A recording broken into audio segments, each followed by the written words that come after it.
All right, Daniel's been at it for about 40 minutes. He has completed the install of the garage door lock, and we're going to go ahead and see if it works.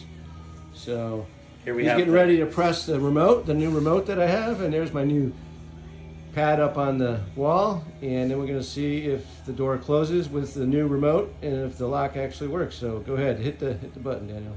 Here we go.